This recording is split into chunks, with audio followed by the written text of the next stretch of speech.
Hey everybody, welcome back to When Harry Met Board Games, where we feed our people with relatable content and our victory condition is your satisfaction. I'm Harry. Before we go any further, please don't forget to hit that subscribe button somewhere on the lower right hand corner of your screen. Today we have another episode of Monday Metagaming, where we cover some of the latest industry news, my insights, my opinions and feelings with regards to that news. We also share some channel announcements and updates, and then we finally close things off with some recent plays and experiences. So first, without any further ado, let's get straight to the industry news.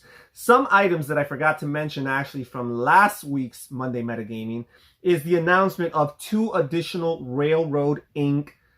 Games. We have the Lush Green Edition and the Shining Yellow Edition. Now, Railroad Inc. is a game that I've been interested in. It's a roll and write game with a train theme that I've been interested in getting for quite some time. It's interesting to see that they're adding more to this line. I think there's a blue and red edition, you know, pretty much the same game with some slight variations. And now they're adding a green and yellow edition as well. So that sounds interesting.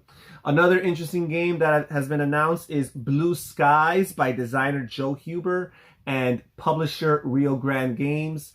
This is a aviation airline themed game where players are vying for control over a map that has 30 cities and 30 available airports, therefore, and they're trying to get a presence in those cities and get passengers. I think there's cubes that represent the passengers, and in essence this is an area majority game. Lots of things that sound very interesting for me. Rio Grande, I tend to trust them. I know that sometimes they're not, you know, the hot pick as far as publishers are concerned in recent years. But you also have area majority. The concept of actually having, you know, passengers in your airports sounds really, really cool. Just a lot of neat things that, you know, interest me at first glance, at least. And then also Praga, which is the city of Prague. And it's a new board game designed by Vladimir Suchy. And I have not played any of Vladimir Suchy's games, but I've been very curious about many of them. In particular, Shipyards, the older game Shipyards, is a game that I've been thinking about getting for a while. It has like multiple rondels, and that just looks so neat and fascinating to me. But I haven't pulled the trigger as far as getting that game. But Praga sounds interesting. This is a city building game. I think Vladimir Suchy's hometown is the city of Prague. Or Prague, I should say. And it's interesting because I think there's a 3-dimensional element to this city building game. So that looks very, very interesting. And then finally, the big one, at least for me, is the announcement from Days of Wonder that we will be having another Ticket to Ride City Box, one of the smaller, shorter versions of Ticket to Ride that they've been putting out for the last couple of years. They started off with New York. Last year they did London, and this year they're doing Amsterdam. And not only are they doing Amsterdam, but I believe they're doing 18th century Amsterdam. So this is actually taking place in a time period before all other Ticket to Rides. So that sounds really, really neat. I'm a big fan of these smaller renditions. I'm a big fan of pretty much all things Ticket to Ride. And these smaller renditions, these smaller iterations are very, very helpful for when you want to scratch that itch, but when you have less time to commit, or when you want to introduce maybe a new player to Ticket to Ride, or even to gaming in general. It's a very helpful game to have. Also, from reading the announcement, it doesn't sound like there's anything there that says that this is going to be a Target or Walmart exclusive like the first 2 were, which is really, really helpful. So you don't have to depend on going to those stores. If you want to, you could just buy it online. And that's it for the news today. Some very, very interesting items there to share. Now we're going to talk about some channel announcements and updates. And the first thing that I would like to announce is that this past week we had 14 new subscribers. We lost 3 of those subscribers, or 3 of some other subscribers maybe from previously. So we had a net of plus or positive 11 subscribers for the week, bringing the channel to exactly 100 subscribers. Say it with me. 100 subscribers. You're right, folks. You heard it. 100 subscribers. Really, really excited about my 100 subscribers. There will be lots of things going on this channel to celebrate this 100th individual who chose to sign their life away by subscribing to my channel. First of all, we are planning a special giveaway, exclusive giveaway just for you guys. I've done other giveaways, but it's been mostly for my Instagram audience. This is an exclusive giveaway just for you. So stay tuned to the channel. We will be announcing the details as far as that giveaway is concerned. Also, I will be having my first ever live video. I'm hoping to have sometime maybe in the next week or so, have a live Q&A session. I'm thinking about maybe 45-minute block of time. So I will have a video officially announcing that, but if there's any questions that you would like to start suggesting for that Q&A right now, feel free to comment any or all of them down in the comment section below. Also, feel free, if you're interested, if you think potentially you might want to join or watch that live stream, please comment down below as to a time of the day. I'm thinking of doing it maybe on a weekday, a time of day that works for you as far as being able to be available to join that live stream. Keep in mind that I live in the East Coast, so use Eastern time as a reference. Wherever you live, use Eastern time as a reference to when that time would be for you, so that I could factor that in when I decide when indeed we will have that Q&A live. So also, I would like to announce that we have over 6,000 views in this channel. So we are chugging along, working our way towards 10,000 views. Pretty good in 3.5 months. I'm pretty satisfied with that number as well. And then some announcements for the videos that we'll be having this week. Tomorrow, I will be posting my top 10 board game publishing companies. So that is it's going to be a fun and interesting one. It was a hard list to make, but it was an enjoyable list to make. I hope you guys join in for that one. Stay tuned. It will be uploaded tomorrow, Tuesday. Also, we are going to be having a board game haul or another special delivery. It's been a couple weeks since we had one. We're going to be having a bigger one on Wednesday, so you'll see some of the latest games to arrive here in this household. And also, very big news, huge news, I'm going to be doing this Thursday my first ever review, board game review, based on a game and or expansion that I received for free as a review copy from a board game publisher, because just a few weeks ago, I was reached out, or a company reached out to me, and it was none other than Upper Deck Entertainment. And they told me that they were interested in sending me some review copies. They sent me a few expansions to a game and an individual game itself.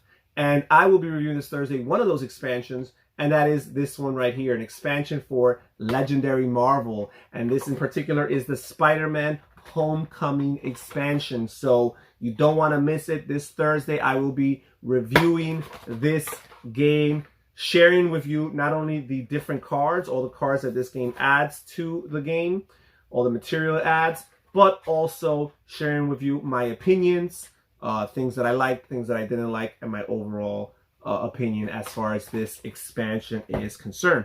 And that's it for channel updates and announcements. So there's some very interesting stuff going on. Stay tuned again for that giveaway video announcing the details about the giveaway.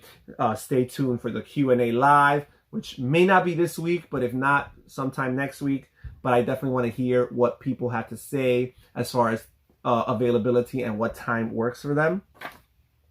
And yeah, that's pretty much it. Now let's go to our recent plays. This week, I was very fortunate, not counting the tons of games that I play with my son on a consistent basis.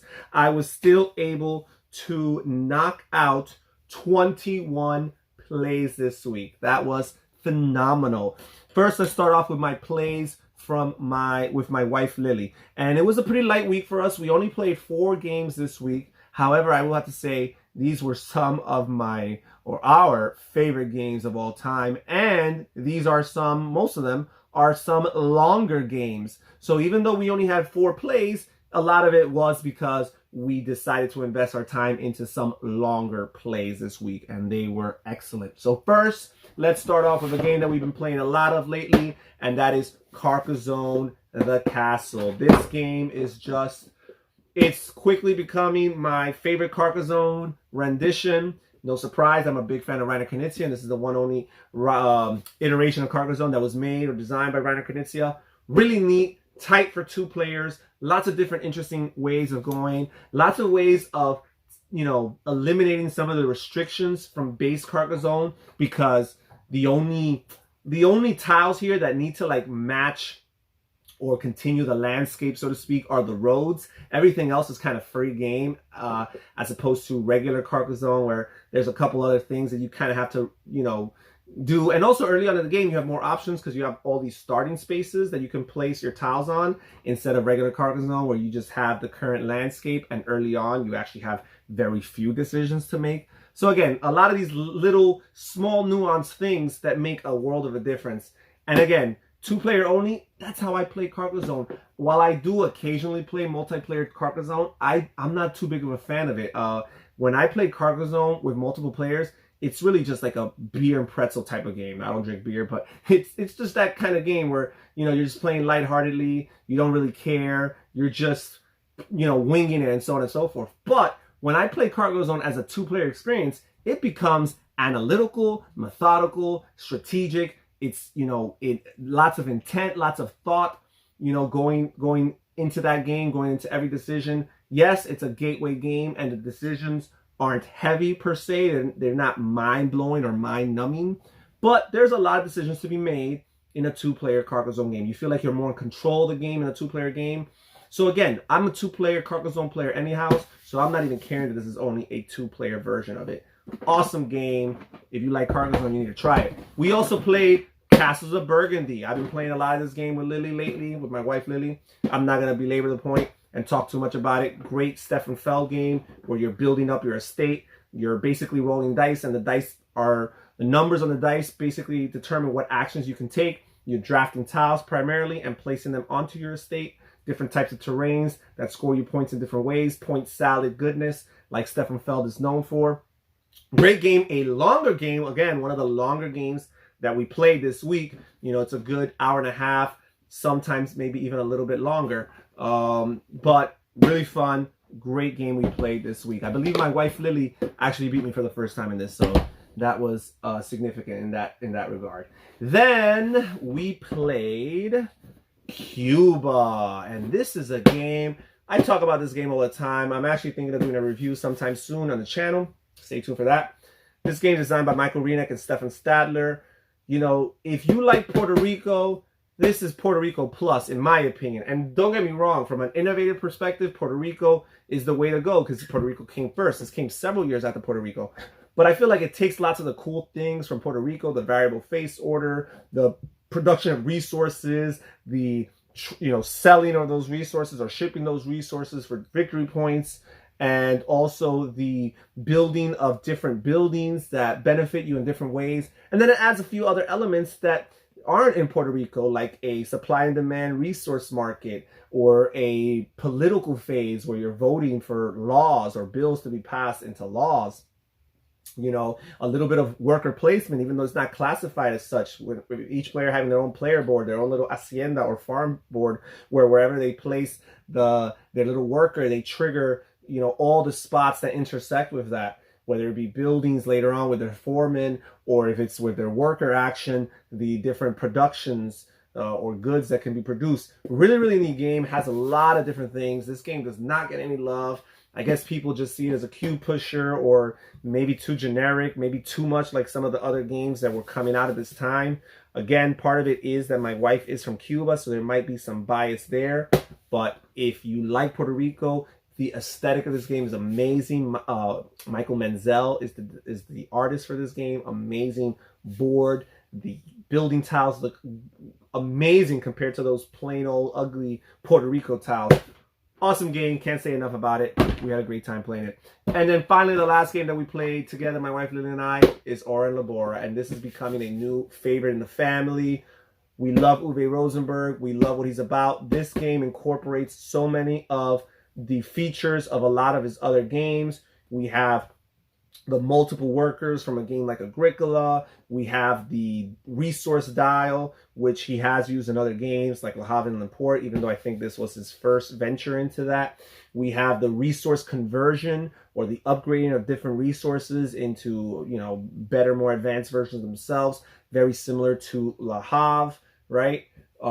Just a lot of the expansion of your board. You start with a smaller board, but you could expand it. And you know, where you expand it is a factor, kind of like in Agricola, creatures big and small, except obviously here the decisions are heavier. We played the lighter version so far. We haven't played the shorter version, I should say. We haven't played the longer version. We might never even get to the longer version, because the short version is actually pretty long. The short version is almost a 2-hour experience, maybe because we're still early on into this game, but I'd say it's probably easily an hour and a half. But it's such a fun game, such a rich game. I was able to win against my wife. I will admit there's a little bit of an asterisk, because I did kind of get a rule wrong that I benefited from a few times. I won convincingly, so there's still a possibility that I would have won otherwise. But for now, I'll just accept the fact that there's a little asterisk with that win, and it may have not happened that way. But it's cool to learn when you get a rule wrong, so in the future, you don't keep on getting it wrong, right? And it's great when you learn early on and not after you've been playing for a while. Awesome game. Oh, man. I just can't say enough. Uwe Rosenberg, he hardly ever lets me down. And now we'll move on to the games that I played this week with my nephews. I continue to try to interact with my nephews. My nephews were very important. For those who've been watching this channel for a long time, they've been a very important part of my gaming journey for a very long time. My two oldest nephews are 20 and 18, so they're not, you know, little kids. They're pretty grown men right now, adults, both of them. And also my niece Caitlin is 12, so she's able to, you know, throw herself in the mix and play some relatively advanced games with us and compete and challenge as well. So we have a really good time playing, and because of the situation, we haven't been able to play lots of our favorite games, and we haven't been able to play as much, but we still try to play, you know, via video conference on WhatsApp. And we got 2 plays in this week of this game here, which is Dominion. And I talk about it all the time, so I'm not going to go too much in detail. I love Dominion. I love deck building. Granddaddy of all the deck builders. Fun game. We played with the Seaside expansion. We played it twice. I believe I may have won one of those. I think. I definitely lost the second game. I remember that. But great game. Actually, no, I didn't win either game. Absolutely not. I lost both games, but man, it was fun playing those games. I am a big fan of Dominion, and it's a family favorite here in our family. Now we move on to the other games I played. How did I get to 21 plays, you ask? That's because this week I played 15 solo plays. 15. So first of all, let's start. It was a great week for solo. First of all, let's start with this one right here. Lord of the Rings, the card game. This game is really, really good. As a matter of fact, if I were a little bit better at this game, I probably would like it more. But I do enjoy this game. I was able to play it 3 times this week. So this game alone knocked out 3 plays. I played all 3 times with, I forget the names of the different factions, but I know it's the faction that has Legolas and Gimli and what's the other guy's name? Thorin, something like that. I cannot win with that faction. I don't know why. I just cannot win. It's so hard. I mean, I kind of have an idea of what it is I have to do to win with that faction, but for whatever reason, I can't accomplish it. And, you know, I guess shuffle and luck of the draw to some extent plays a factor. But I got to embrace and accept the fact that I need to get better. And that challenge to get better is what actually made me play this game 3 times. And with each play, I got a little bit closer or a little bit more competitive.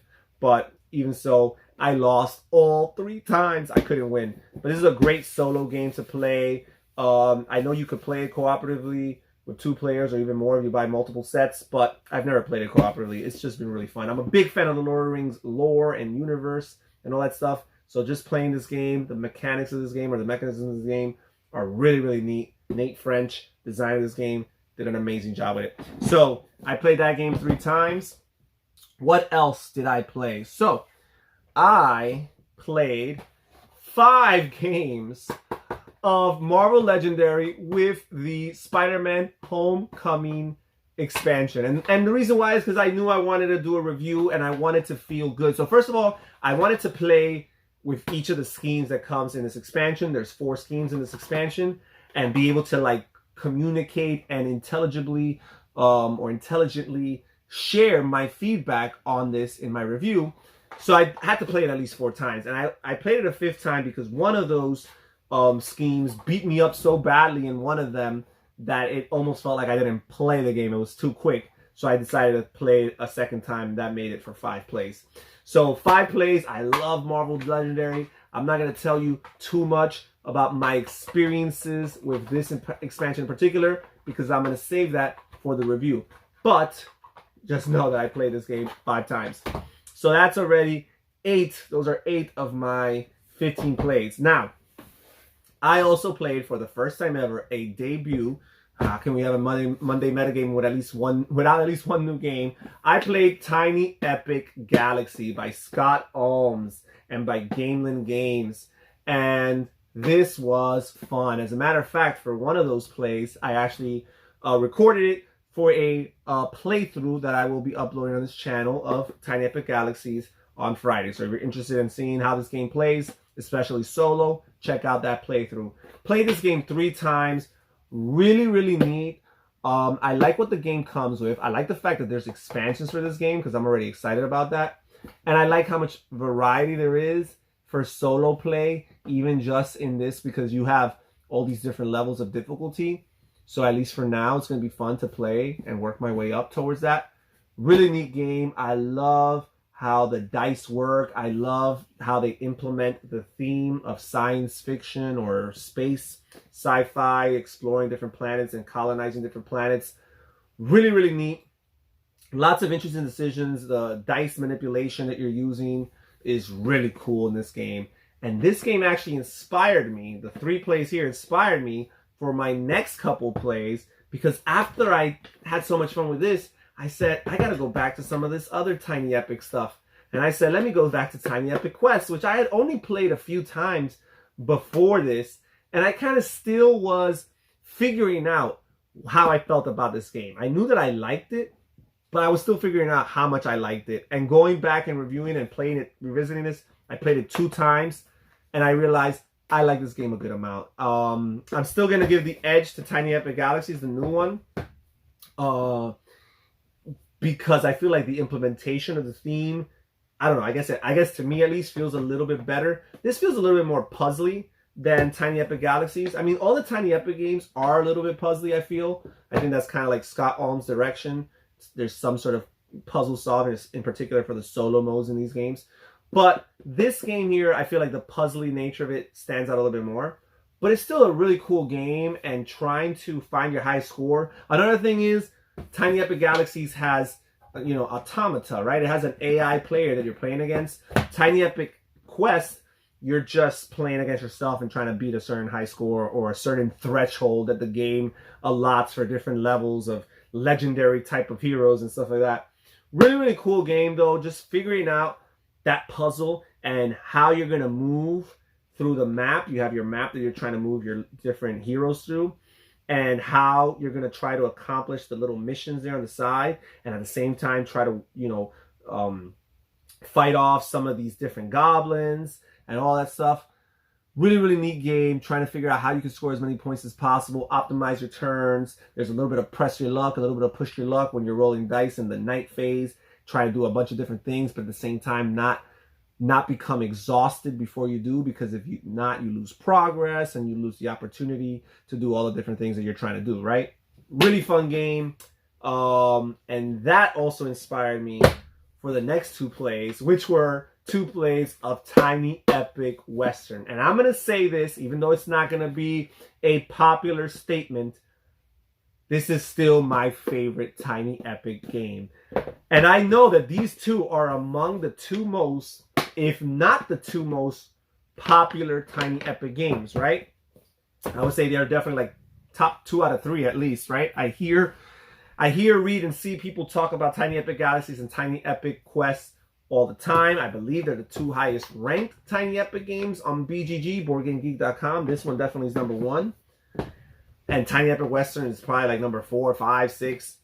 But it's my favorite. I mean, first of all, there is the bias of the of the Wild West theme. I'm a big fan of the Wild West theme. While I appreciate sci-fi and even more so, fantasy, I love Western, Old West, Wild West, cowboy theme. For whatever reason, the romanticized version of it really fascinates me. The city growth and city building aspects of it, right? All these different little things work for me. But on top of it all, mechanically speaking, it has some really neat things that I in particular am fond of. First of all, this game has worker placement, right? The mechanisms in this game are not worker placement. They're really great mechanisms, but they're not worker placement. I'm a big fan of worker placement. It might be one of my favorite mechanisms. One day I'm going to have to do a top 10 favorite mechanisms list. But this here has worker placement. It has that typical, every Wild West worker placement game in the industry, whether it's Carson City or Deadwood, it has that mechanism where you can go to the same place as another player, as an opponent, and you can get into a duel, right? So it has that. But again, just like Tiny Epic Galaxies, it has automata. You're playing, when you play solo, which I've played this game mostly solo, when you play solo, you actually have a human competitor there. You're not just trying to beat a high score. And those are my favorite types of solo games. Don't get me wrong. If the game is good mechanically, I'm okay with that beat your own high score thing. But as far as repeatable play, I find that it gets boring. I'll want to play it every so often and try to be my high score, but that's pretty much it. I find as far as like trying to play it over and over and over again, I feel like games with an automata or an AI player challenge me and motivate me to bring it back to the table more often. So there is that. And finally, also, this game has poker in it, and the way they implement poker I find to be really neat. And it even has a little bit of a stock market area majority, theoretically area majority kind of feel to this, which again are mechanisms that I can get behind, mechanisms that I truly enjoy and tend to favor in games. It's funny, I kind of like went into top 10 mode and explained why these 3 different games rank differently. But it was neat, I guess, I'm saying, playing all these games in the same week to really figure out in my head how I prefer them. And for the time being, Tiny Epic Western is number 1, Tiny Epic Guys is number 2, and Tiny Epic Quest is number 3. But you might feel differently, and if you do, comment down below and let me know. So that's it for today's episode of Monday Metagaming. Those are all the games that I played this week. It was a very amazing week as far as that's concerned. It was an amazing week as far as the growth of the channel. As I mentioned earlier, we just hit 100 subscribers. Woo-hoo-hoo! Thank you, thank you, thank you, thank you. Thank you to everybody for all the support and the love you've shown to this channel, for watching these videos, especially those who watch Monday Metagaming. Monday Metagaming doesn't get nearly the amount of views that my other shows and or videos on this channel get. So especially for those who follow me on a weekly basis at Monday Metagaming, thank you so much for that support. Again, stay tuned for all the stuff coming up. Stay tuned for that giveaway. I'm really excited about the games that I'm offering to you guys. And again, this is exclusive just to my subscribers. And stay tuned to my my Q&A announcement. And again, if there's any questions that you already have in your mind, please comment them down below. Comment as many as you want.